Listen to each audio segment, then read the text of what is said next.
So one of the main feedbacks or criticism or just kind of thoughts that I get in the comments of my videos is if I'm going to change or if Aikido is changed, will it stay Aikido?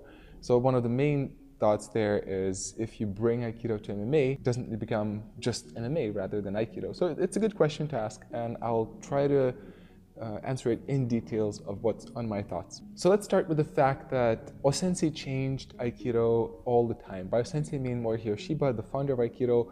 So it was well known that through different periods of times, he changed Aikido again and again and again. He kept refining it and at the same time changing it because in his youth, it was a harder style, more combative. At his later age, it became more philosophical, it was being more softer. That's kind of the general guideline how it went.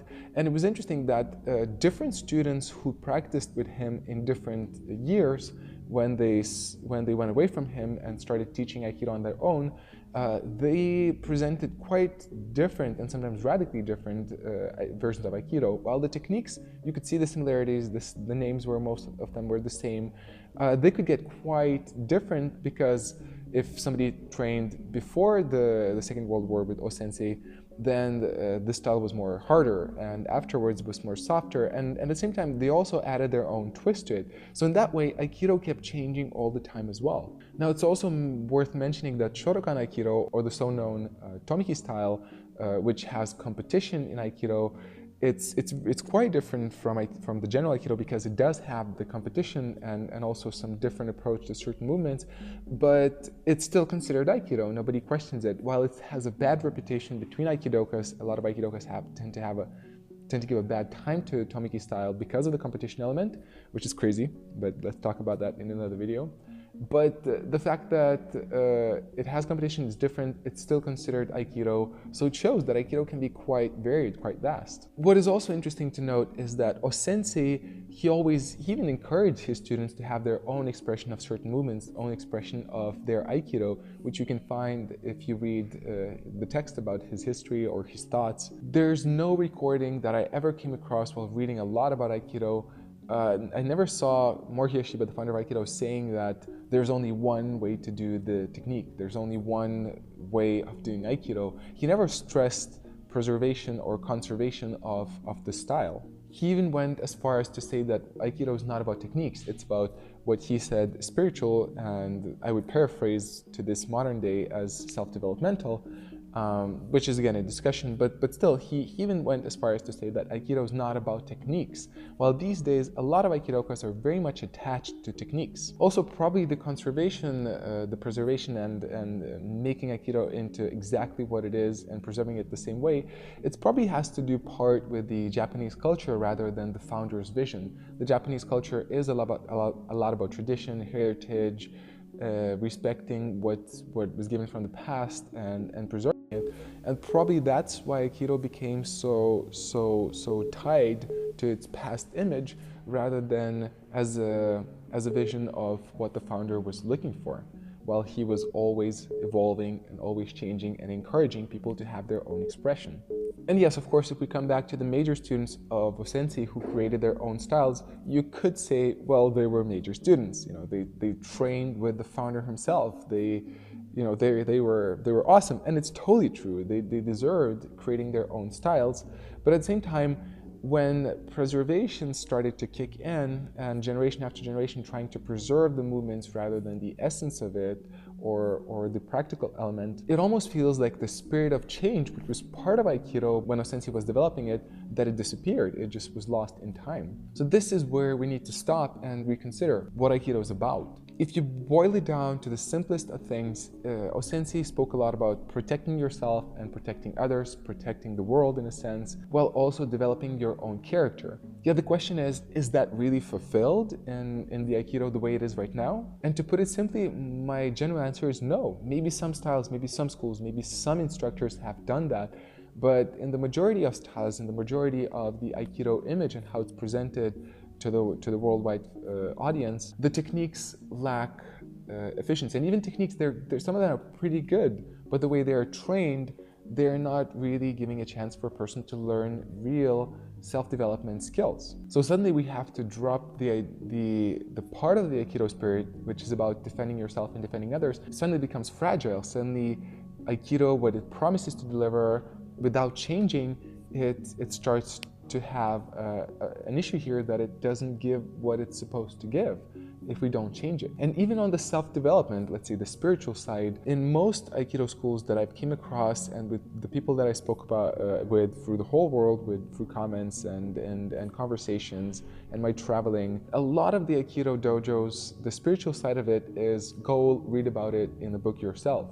Yes, there's some schools which are really hard on spirituality and the self-development aspect, and sometimes too far, in my opinion. Sometimes it's a bit off because they still imagine that they're practicing martial art, where it's more kind of, as Bruno Orozco said, it's more of a Japanese yoga, and it's fine to do that, but you'd have to be clear that that's what we are.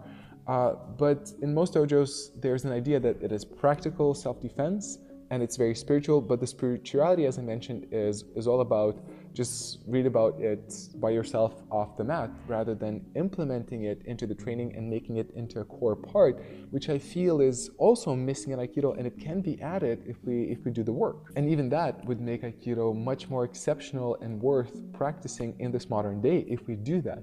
And if we don't, again, we come back to this crisis. So I feel that as long as we maintain the main Aikido principles and also the main techniques, we don't have to disregard them. They're pretty good. We just need to adapt them and also change the method how we learn it. And also, if we really narrow down and precisely identify what the spirit of Aikido is, and we preserve that as well, and only change the surroundings of it, then Aikido stays Aikido. For me, a great example is BJJ, again, Brazilian Jiu-Jitsu. The Gracies took Jiu-Jitsu and they brought it, in my opinion, to the next level, but they still call it Jiu-Jitsu. It's not the Gracie's fighting method. They respected the fact that it is Jiu-Jitsu, and it's just now called Brazilian Jiu-Jitsu because of the heritage that now it has.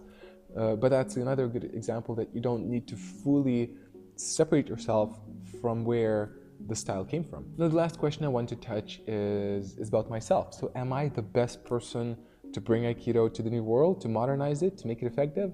I say no. It's my experience, I have a fair amount of experience in Aikido. I really dedicated a big part of my life to Aikido. It is a big part of my life, and I worked for it, but there are people who train Aikido for more years than I'm alive.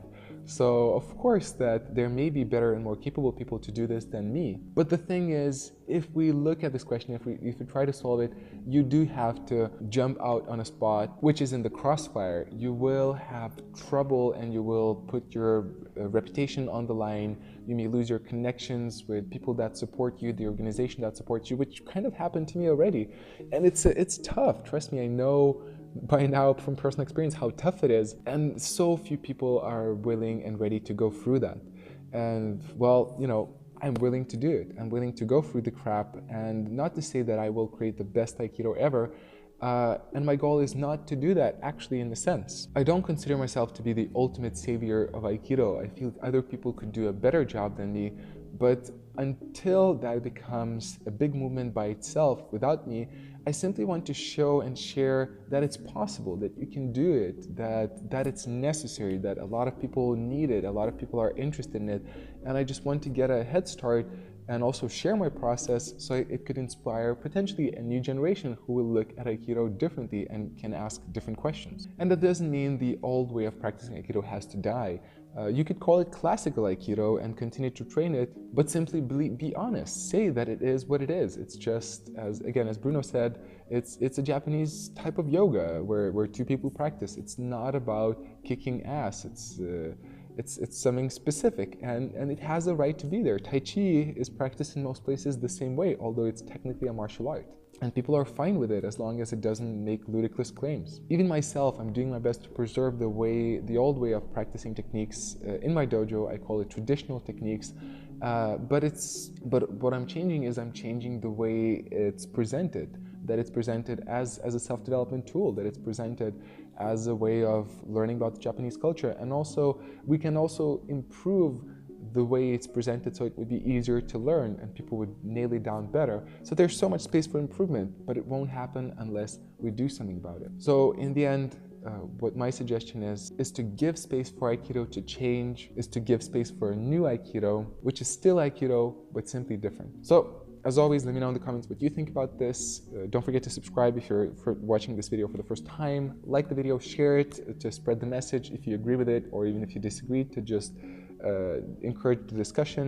If you want to support my project and this movement, you can check the Patreon page just here in the corner. You'll get some information on the rewards you will get and how does that the whole thing happens. Also check the other videos. And right now I'll leave you with some considerations, and I'll see you on the virtual mat again next time.